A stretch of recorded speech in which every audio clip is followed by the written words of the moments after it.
And joining us right here on the drop on ESPN, he is now a two-time Stanley Cup champion, reigning Conn Smythe Award winner, Sam Bennett, joining the show. Sam, really appreciate you being here. I want to start. I'm a big fan of what hockey players do with their day with the Stanley Cup over the summer.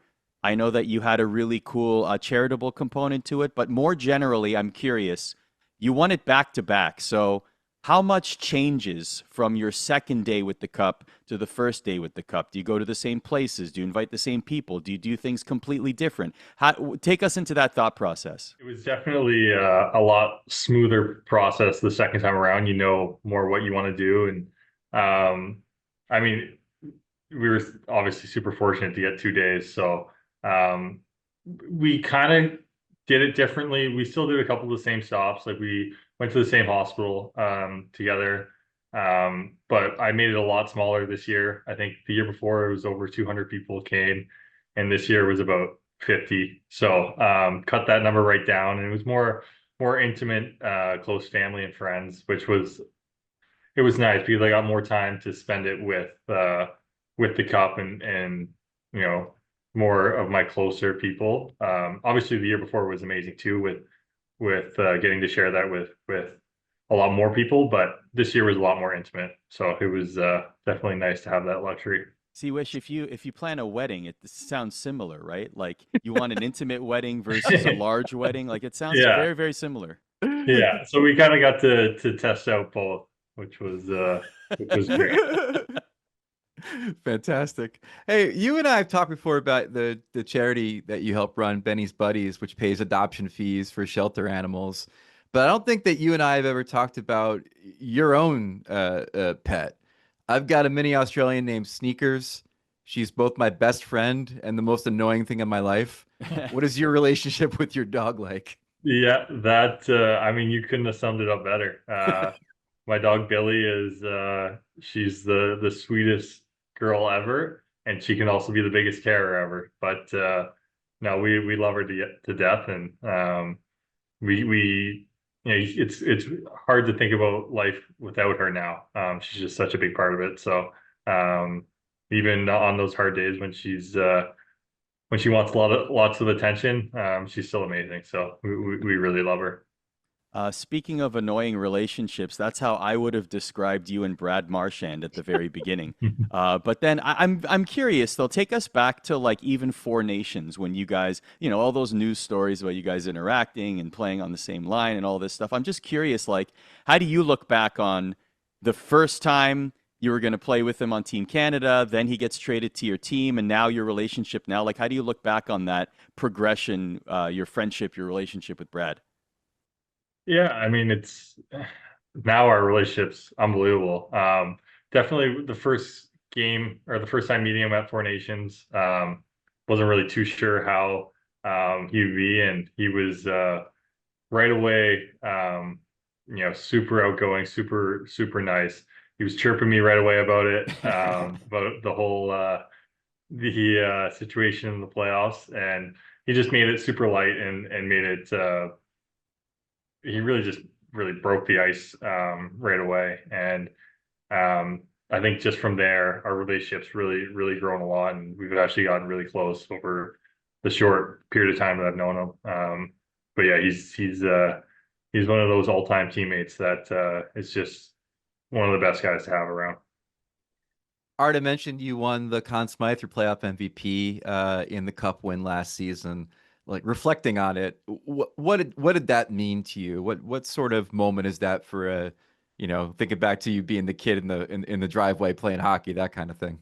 It's every kid's dream to win the Stanley Cup, and being fortunate enough to win it twice, and with how last year went, the incredible playoff run, and personally, it's some of the best hockey I've ever played. So yeah, I mean it's really incredible. I still I feel like I haven't fully sat back and fully appreciated where I'm at. I mean it's been such a short summer, and now we're back to training camp again. So I'm sure in the future I'll look back and maybe appreciate it more. And right now I'm just focused on another season, focused on doing it all again. So haven't had a ton of time to really, I guess, fully appreciate how amazing it was. Well, speaking of being focused, fans and the media were certainly focused on the Panthers after the Cup win, right? The summer of unrestricted free agents, but somehow the Panthers stay together and we're making core 10 jokes, right? Like the fact that this team is so well put together and the vibes are immaculate. I'm just curious though, like as much as you're willing to share, Sam, the especially you that were in contract years negotiating, how much were you talking to your other teammates? How much were you wanting the band to stay together? Like, take us into that world a little bit, as much as you can. It was weird having a bunch of guys and well, I guess three of us in the same position, not sure if we're gonna stay or leave. Actually, Eki and Marchand are, probably two of the guys that I'm most close with on the team. So yeah, we definitely talked a lot throughout the process and just like, hey, what's going on? Are you staying? And we all obviously our goal was to stay, but we didn't know how it was gonna happen. We didn't really talk numbers, obviously, but we just talked like, yeah, like there's a chance like we could all stay. And obviously I signed first and I still after I signed I thought we might be losing one of them. And then shortly after they both texted me and said they're both staying. So that was music to my ears. I couldn't be happier. I'm still amazed that it got done. But it just shows how badly everyone wants to stay here and be a part of this team. And we really have the chance to do something pretty historic with this group. So I think it means a lot to everyone. Everyone is on the same page. They all want to win and be a part of this. So yeah, we couldn't be happier. We got everyone back together.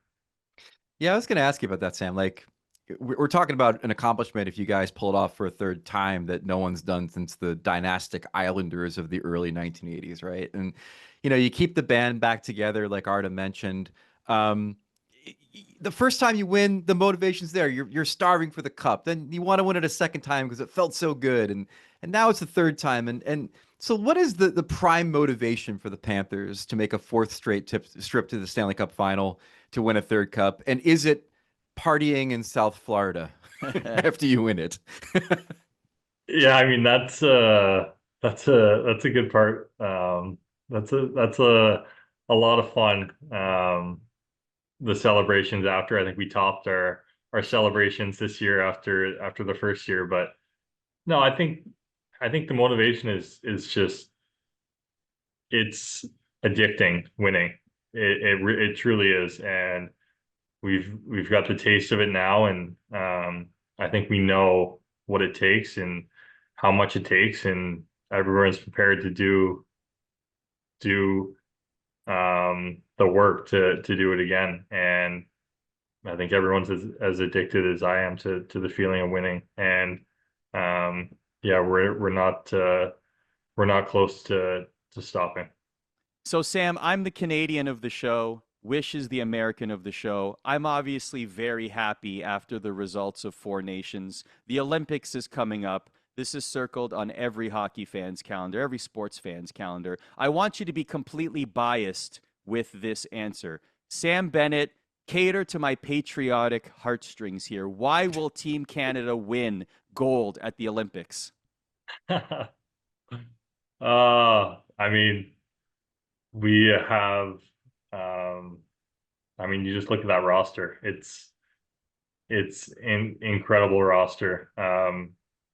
I mean, we got the best forward in the NHL and the best D-man in the NHL, and I mean, just throughout that whole roster, there's so many guys that could even make that team that are top elite talents. So yeah, I mean, we're gonna do everything we can if I get selected to that roster.